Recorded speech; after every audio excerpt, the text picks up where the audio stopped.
नमस्कार दोस्तों, 2025 के अंतर्राष्ट्रीय घटनाक्रमों पर नज़र डालते हैं। ऑस्ट्रेलिया में 16 वर्ष से कम उम्र के बच्चों के लिए यूट्यूब अकाउंट पर प्रतिबंध लगा दिया गया है। तो किस देश ने 16 वर्ष से कम उम्र के बच्चों के लिए यूट्यूब अकाउंट पर बैन लगा दिया? तो ऑस्ट्रेलिया है। ऑस्ट्रेलिया है। विश्व स्वास्थ्य संगठन की ग्लोबल स्पेक्स 2030 पहल।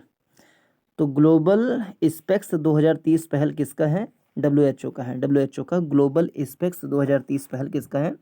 डब्ल्यूएचओ का। ये वैश्विक पहल शुरू की है जिसका महत्वाकांक्षी लक्ष्य यह सुनिश्चित करना है कि 2030 तक सभी को सस्ती नेत्र देखभाल सेवाओं तक पहुंच प्राप्त हो सके। तो ग्लोबल स्पेक्स 2030 पहल डब्ल्यूएचओ का है। ये नेत्र देखभाल से संबंधित है कि 2030 तक सभी को नेत्र देखभाल अच्छे से मिल सके। ठीक है। 11,000 की जनसंख्या वाले तुवालू का ऑस्ट्रेलिया में स्थानांतरण। तो 11,000 की जनसंख्या वाले तुवालू का ऑस्ट्रेलिया में स्थानांतरण हो गया है। ऐतिहासिक रूप से पहली बार तुवालू अपनी जनसंख्या को ऑस्ट्रेलिया में स्थानांतरित करने जा रहा है, जो फाले-पिली यूनियन संधि के तहत होगा। यह समुद्र के जलस्तर के के कारण हो रहा है और विश्व की पहली नियोजित पलायन वर्ल्ड फर्स्ट प्लैंड माइग्रेशन योजना है। तो कौन सा देश है? तुवालू देश है जो माइग्रेट करेगा। तुवालू जलवायु परिवर्तन और समुद्री जलस्तर के बढ़ने के कारण ऑस्ट्रेलिया में प्रवासित करेंगे। अजरबैजान और आर्मेनिया के बीच अमेरिकी मध्यस्थता में शांति समझौते पर हस्ताक्षर हुआ है। तो अजरबैजान आर्मेनिया के बीच में शांति समझौता हुआ है अमेरिका की मध्यस्थता में। 8 अगस्त 2025 को व्हाइट हाउस में ऐसा हुआ। और किस क्षेत्र के लिए? नागोर्नो काराबाख जो है ये विवादित क्षेत्र है, इसके लिए अजरबैजान के राष्ट्रपति और आर्मेनिया के लोग आए, हस्ताक्षर किए। इस पे ध्यान दें कि अजरबैजान आर्मेनिया संघर्ष की जड़ें 1980 के दशक के अंत और 1990 के दशक की शुरुआत में हैं, जब दोनों देशों ने नागोर्नो काराबाख को लेकर एक खूनी युद्ध लड़ा था। ठीक है। समझौते से पूर्व हुई वार्ताओं में सबसे बड़ी अड़चन नखचिवन कॉरिडोर रहा है, एक ऐसा मार्ग जो मुख्य भूमि अजरबैजान को उसके स्वायत्त नखचिवन एन्क्लेव से जोड़ेगा, जो आर्मेनियाई क्षेत्र द्वारा अलग थलग है। ठीक है। तो नखचिवन कॉरिडोर कहाँ से संबंधित है? अजरबैजान से संबंधित है। शांति समझौते में कुछ बातें कही गई हैं, जिसमें से एक ये भी है कि अजरबैजान और नखचिवन के बीच एक नया ट्रांजिट कॉरिडोर बनेगा, ये बात कहा गया। और Trump route for international peace and prosperity नाम दिया गया है एक कॉरिडोर का। ये पूछ ले कि Trump route for international peace and prosperity ये कहाँ पर है? तो वहीं अजरबैजान में है। ओके।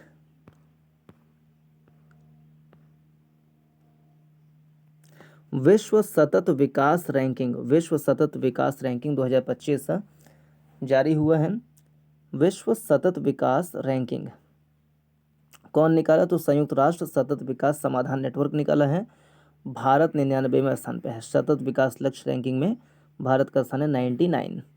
और United Nations sustainable development solutions network ने निकाला है, अंक है भारत का 67 अंक। और पहली बार जो है 100 मतलब टॉप 100 में आया है, 100 रैंकिंग के अंदर में आया है। 99वां स्थान है भारत का। ओके। सूचकांक में भारत की रैंकिंग में लगातार सुधार दिख रहा है, ये भी ध्यान दें। सबसे अंतिम में है दक्षिण सूडान और टॉप पर है सतत विकास लक्ष्य सूचकांक में फिनलैंड, स्वीडन, डेनमार्क। टॉप 5 में 5 जो है यूरोप के हैं और 17 एसडीजी हैं। ग्लोबल लिवेबिलिटी इंडेक्स 2025 आया है, इकोनॉमिस्ट इंटेलिजेंस यूनिट इसको जारी किया है। और कोपेनहेगन दुनिया की सबसे रहने योग्य शहर के रूप में रैंकिंग दी है, कोपेनहेगन टॉप पर है। Global liveability index 2025 economic intelligence unit निकाला है, कोपेनहेगन टॉप पर है, कोपेनहेगन टॉप पर है। ठीक है, टॉप पर कौन सा शहर है? कोपेनहेगन, कोपेनहेगन टॉप पर है। कोपेनहेगन सबसे नंबर 1 पर है, दूसरे पर आता है वियना, ये भी ध्यान रहे, दूसरे पे वियना है, दूसरे पे है Vienna.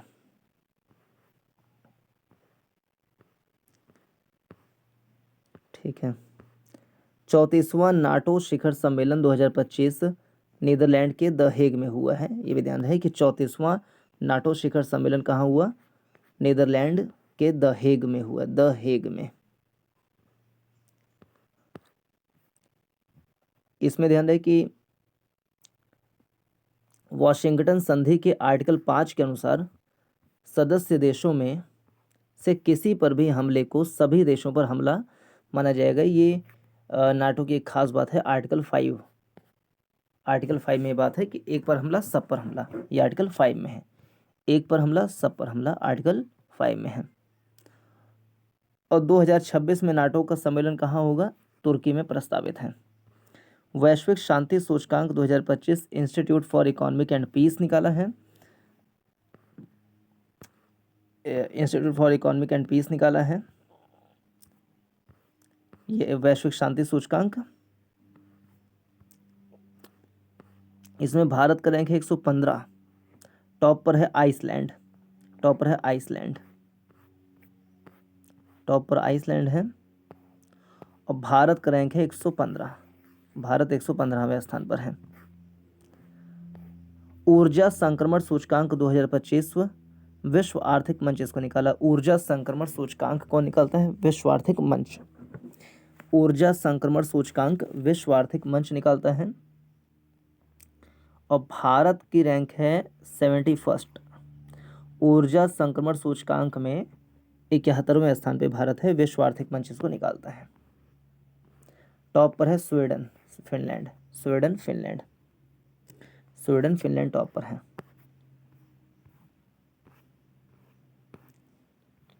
QS world university ranking 2026 आया है, QS world university ranking 2026।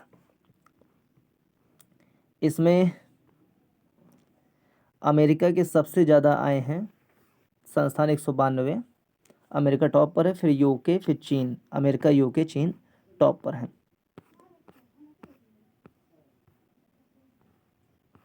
America UK चीन टॉप पर है। भारत में IIT Delhi, Bombay, Madras.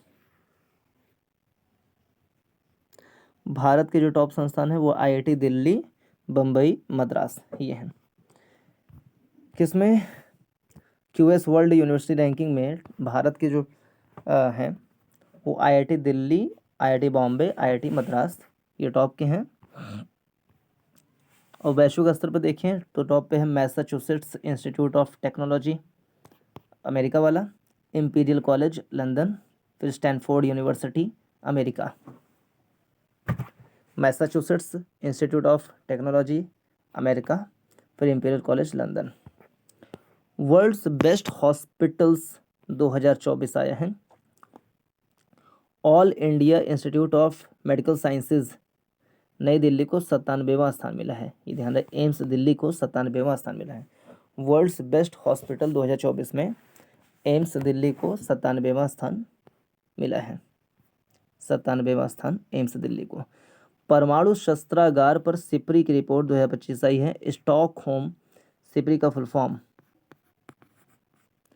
Stockholm International Peace Research Institute, Stockholm International Peace Research Institute ने निकाला है परमाणु हथियारों से संबंधित जो है भारत ने 2024 में अपने परमाणु हथियारों की संख्या 180 कर दी है।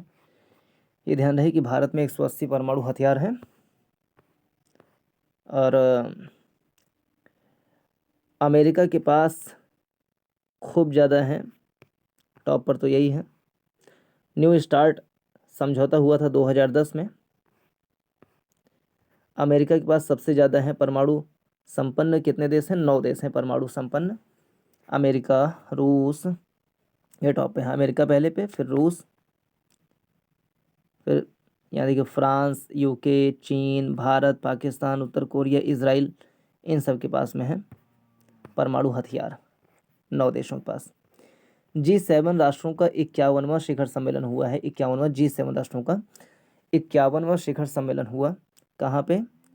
कनानास्किस बान्फ, कनाडा में, कनाडा के अल्बर्टा प्रांत में कनानास्किस बान्फ में हुआ है, कनानास्किस बान्फ। और इसका जो लक्ष्य क्या था? समुदायों और विश्व की सुरक्षा, ऊर्जा सुरक्षा को सुदृढ़ करना, डिजिटल परिवर्तन को तेज करना, भविष्य के लिए रणनीतिक साझेदारियों को तेज करना। और ये विकसित और औद्योगिकृत देशों का वो संगठन है। इसमें 7 सदस्य हैं, Canada, France, Germany, Italy, Japan. Canada, France, Germany, Italy, Japan, UK, USA. यूरोपीय संघ भी इसमें एक अप्रगणित सदस्य के रूप में भाग लेता है। ठीक है, ओके हाँ। G7 के साझेदार देश कौन से हैं? तो उसमें भारत जो एक साझेदार देश में आता है। इसके अलावा ऑस्ट्रेलिया, ब्राज़ील, मैक्सिको, दक्षिण अफ्रीका, दक्षिण कोरिया, यूक्रेन भी आता है। भारत जो है G7 का साझेदार कंट्री है।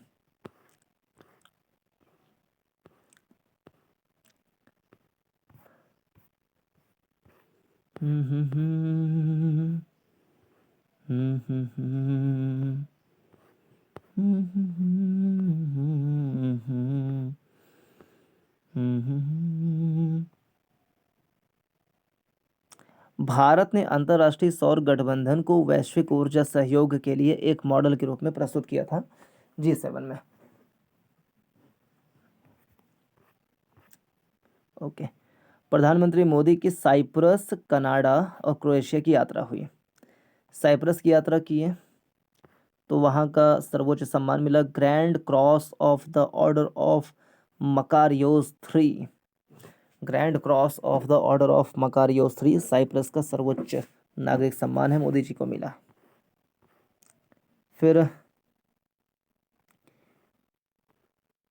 आगे हाँ, साइप्रस ने UPI यूनिफाइड पेमेंट्स इंटरफेस सेवाओं को शुरू करने के लिए समझौता भी किया। और इसके अलावा त्रिनिदाद और टोबैगो ने भी साइन किया है, मतलब UPI को अपनाने की बात कर ली है। फिर क्रोएशिया की यात्रा की है। क्रोएशिया के जो प्रधानमंत्री हैं उनका नाम है आंद्रेज प्लेंकोविच,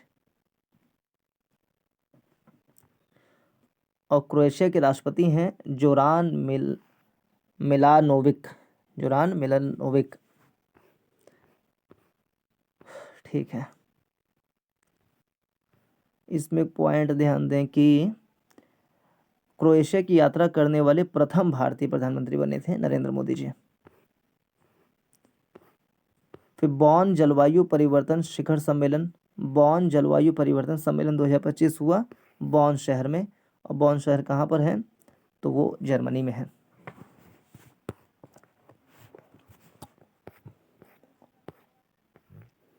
ओके, और COP30 जो है, COP30 का आयोजन नवंबर 2025 के बीच ब्राज़ील के अमेज़न क्षेत्र के बेलेम शहर में प्रस्तावित है।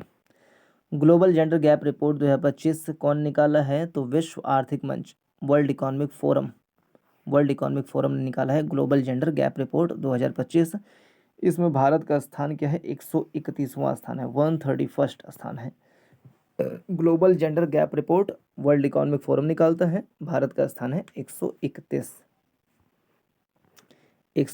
स्थान है भारत का। टॉप पर है आइसलैंड, फिनलैंड, ये टॉप पर है।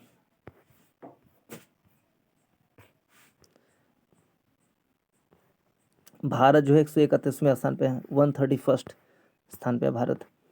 ग्लोबल जेंडर गैप रिपोर्ट में भारत का स्थान है, स्कोर है 0.644, 131वां स्थान है। भारत से खराब मालदीव है और पाकिस्तान है, बाकी सब भारत से ठीक है, पड़ोसी में। निकारागुआ मत्स्य पालन सब्सिडी समझौते को स्वीकार करने वाला 101वां सदस्य कौन बना? निकारागुआ।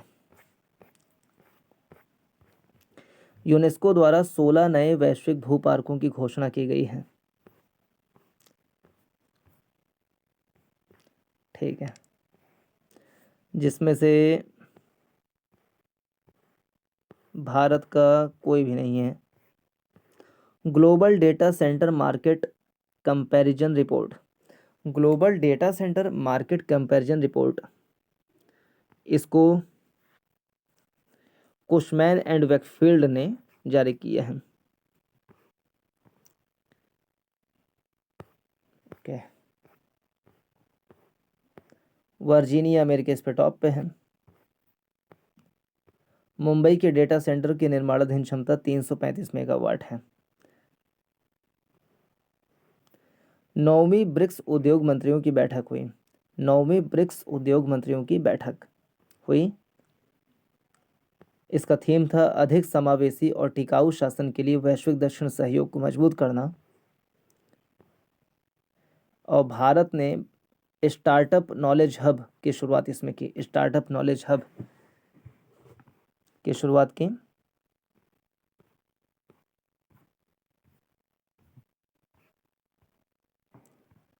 और वियतनाम जो है ब्रिक्स का 10वां साझेदार देश बना। ध्यान रहे, साझेदार देश बना है, साझेदार। ब्रिक्स का 10वां साझेदार देश कौन बना है? वियतनाम। और फिलहाल ब्रिक्स में जो हैं, दुनिया की पहली वैश्विक एकीकृत पक्षी सूची एवी लिस्ट जारी हुआ है। दुनिया की पहली वैश्विक एकीकृत पक्षी सूची का नाम क्या है? एवी लिस्ट। एवी लिस्ट क्या है? तो दुनिया की पहली वैश्विक एकीकृत पक्षी सूची है एवी लिस्ट।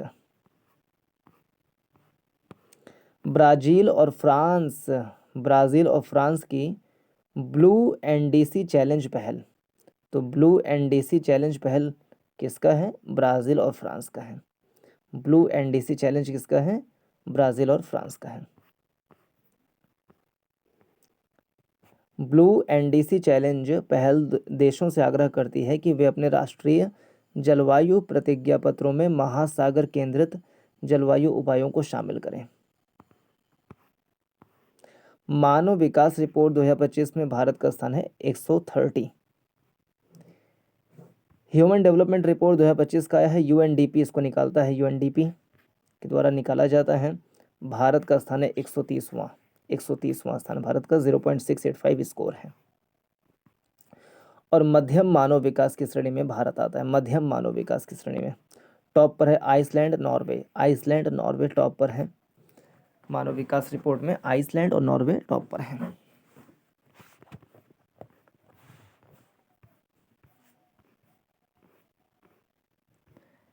एक बात ये भी ध्यान दें कि भारत की जीवन प्रत्याशा क्या हो गई है? 72 वर्ष। ये बीपीएससी 2025 में प्रश्न भी आया था कि भारत की जीवन प्रत्याशा क्या होगी? 72 साल भारत की जीवन प्रत्याशा है। प्रत्याशित शिक्षा की अवधि 13 साल। औसत शिक्षा की अवधि 6.8 साल। प्रति व्यक्ति आय 9,046। इसको छोड़, इसको 72 साल क्या है भारत की औसत जीवन प्रत्याशा। हाँ, रिपोर्ट के अनुसार 2015-16 से 2019-21 के बीच में 13.5 करोड़ लोग बहुआयामी गरीबी से बाहर भी निकले हैं। और एचडीआई के 3 प्रमुख आयाम हैं: स्वास्थ्य, शिक्षा, जीवन स्तर। स्वास्थ्य, शिक्षा, जीवन स्तर। स्वास्थ्य, शिक्षा, जीवन स्तर। और भारत जो है मध्यम मानव विकास में आता है। वैश्विक पवन ऊर्जा रिपोर्ट 2025, वैश्विक पवन ऊर्जा रिपोर्ट 2025 जारी हुआ है और ग्लोबल विंड एनर्जी काउंसिल ने जारी किया है।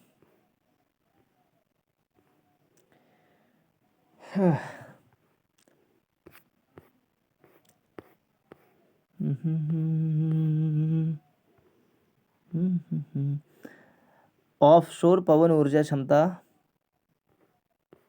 छोड़ो। वर्ष 2024 में विश्व सैन्य खर्च पर सिपरी की रिपोर्ट आई है। सबसे ज़्यादा कौन खर्चा किया है?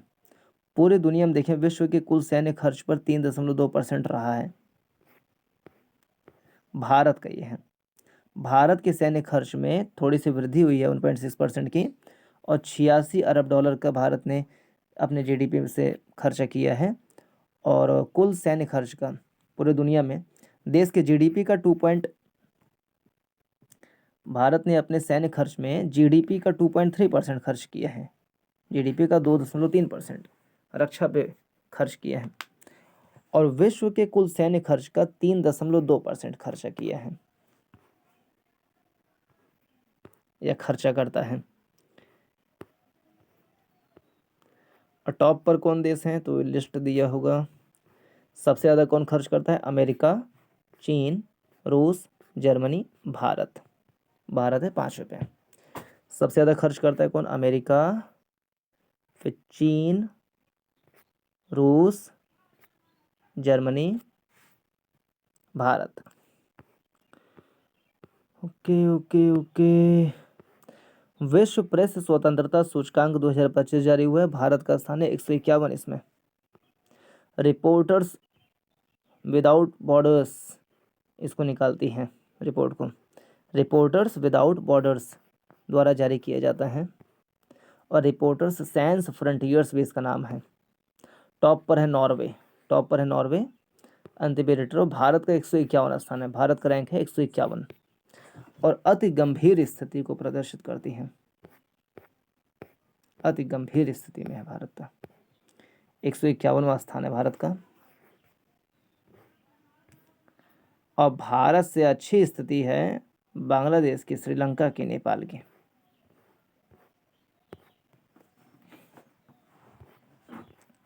और टॉप पर है नॉर्वे, फिर एस्टोनिया।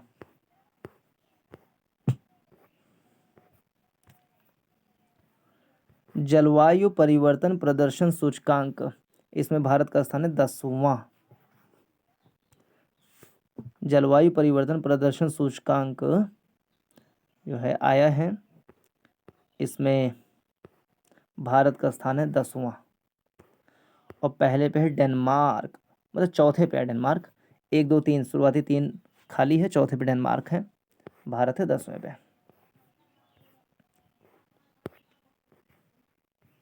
ये शुरुआती 3 खाली हैं, डेनमार्क है चौथे पे। डेनमार्क फिर Netherland. Okay okay okay okay okay. America ने 12 देशों के नागरिकों के प्रवेश पर पूर्ण प्रतिबंध लगा दिया है। पूर्ण प्रतिबंध लगा दिया, पूर्ण प्रतिबंध।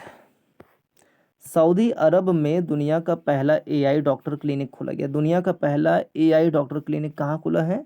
सऊदी अरब में। दुनिया का पहला एआई डॉक्टर क्लिनिक कहाँ खुला है? सऊदी अरब में। The global startup ecosystem index 2025। The global startup ecosystem index 2025 जारी हुआ है।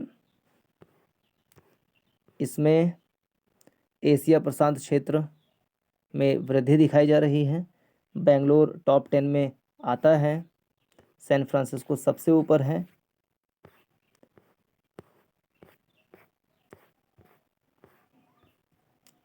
दुनिया के टॉप 10 स्टार्टअप शहर कौन है? एक तो सैन फ्रांसिस्को है, न्यूयॉर्क है दूसरे पे, फिर लंदन है।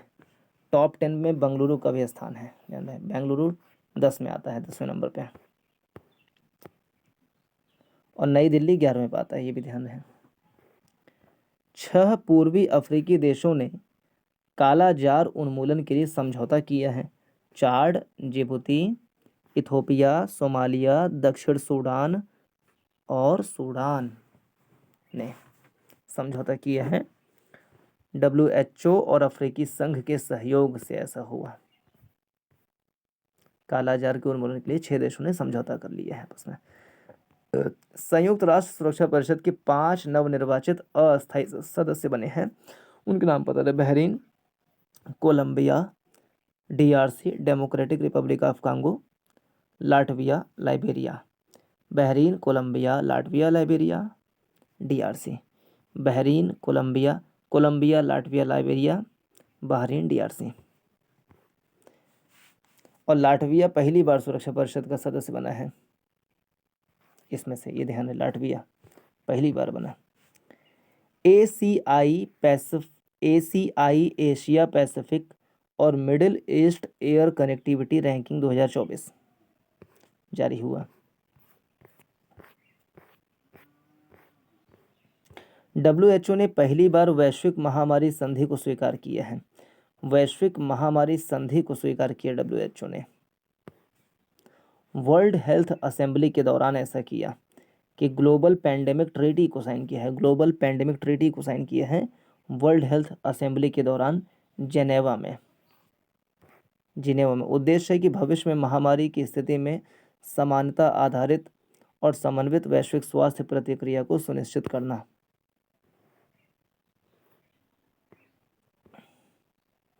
राष्ट्रपति द्रौपदी मुर्मू की पुर्तगाल व स्लोवाकिया की यात्रा हुई है। पुर्तगाल और स्लोवाकिया की यात्रा की। पुर्तगाल की राजधानी लिस्बन पहुंचे थे और पुर्तगाल के राष्ट्रपति मार्सेलो के निमंत्रण पर मुर्मू जी गए थे और प्राका डो एम्पोरियो में गॉर्ड ऑफ ऑनर के साथ स्वागत किया गया। फिर स्लोवाकिया की यात्रा भी की थी।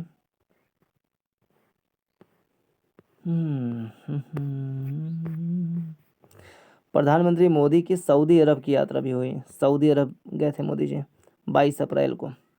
वही जब पहलगाम का हमला हुआ था 22 अप्रैल को, उसी दिन पहलगाम में भीषण आतंकी हमला भी हुआ 22 अप्रैल के दिन ही।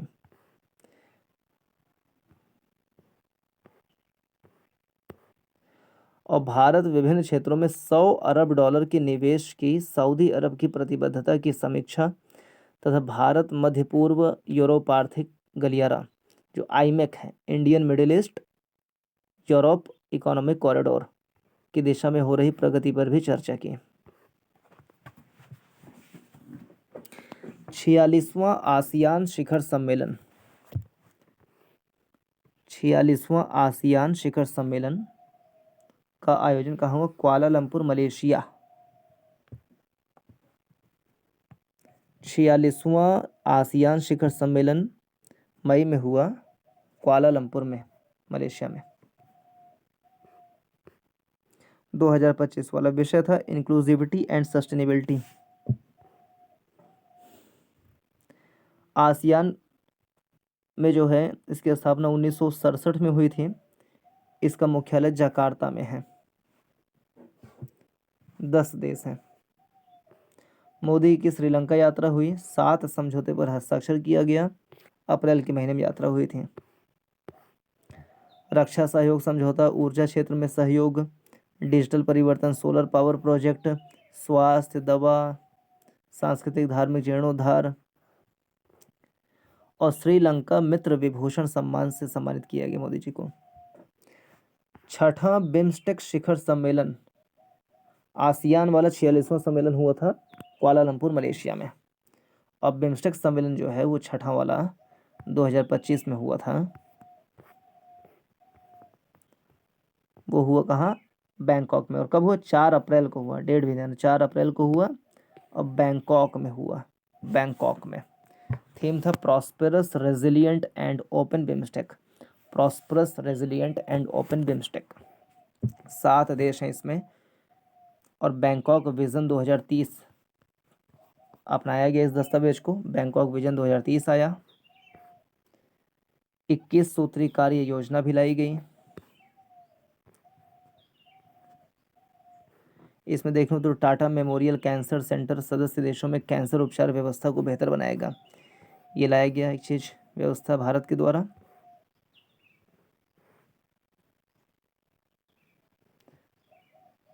बिम्स्टेक का नेतृत्व जो है हर 2 साल में बदलता है। अब बांग्लादेश की बारी है। ग्लास सीलिंग इंडेक्स 2025 आया है। 8 मार्च के दिन आता है ये। 8 मार्च को अंतर्राष्ट्रीय महिला दिवस मनाया जाता है हर साल। और एक रिपोर्ट, एक इंडेक्स आई है ग्लास सीलिंग इंडेक्स।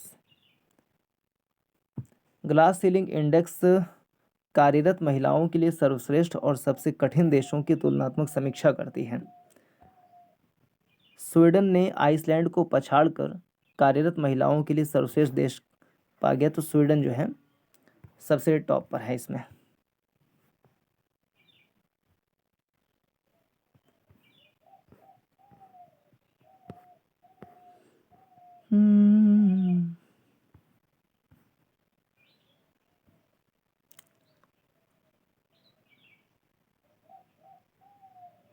ओके। प्रधानमंत्री मोदी जी की मॉरिशस यात्रा भी हुई मार्च के महीने में। राष्ट्रीय दिवस मनाया जाता है 12 मार्च। मॉरिशस का राष्ट्रीय दिवस होता है 12 मार्च को। 12 मार्च को राष्ट्रीय दिवस होता है मॉरिशस का। वहाँ के प्रधानमंत्री हैं नवीन चंद्र राम गुलाम। नवीन चंद्र राम गुलाम। नवीन चंद्र राम गुलाम। नवीन चंद्र राम गुलाम।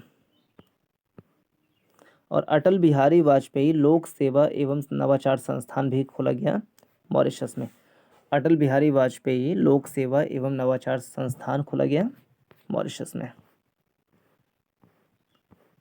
Okay okay okay. और यहाँ का एक सम्मान दिया गया मॉरिशस का, the grand commander of order of star and की ऑफ इंडियन ओशन। तो की ऑफ इंडियन ओशन यहाँ से कर लें तो मॉरिशस का नाम आएगा। की ऑफ इंडियन ओशन मॉरिशस ने सम्मान दिया मोदी जी को। ग्लोबल टेररिज्म इंडेक्स जो है वो institute for economic and peace निकालता है। भारत का स्थान है 14th है। बुर्किना फासो टॉप पर है, भारत 14th पे है। बुर्किना फासो शीर्ष पर है, उसके बाद पाकिस्तान का स्थान है। भारत 14वें स्थान पर है। इस्लामिक स्टेट को विश्व के सबसे खतरनाक आतंकवादी संगठन माना गया इसमें। चलिए इस वीडियो में इतना ही। नमस्कार, जय हिंद।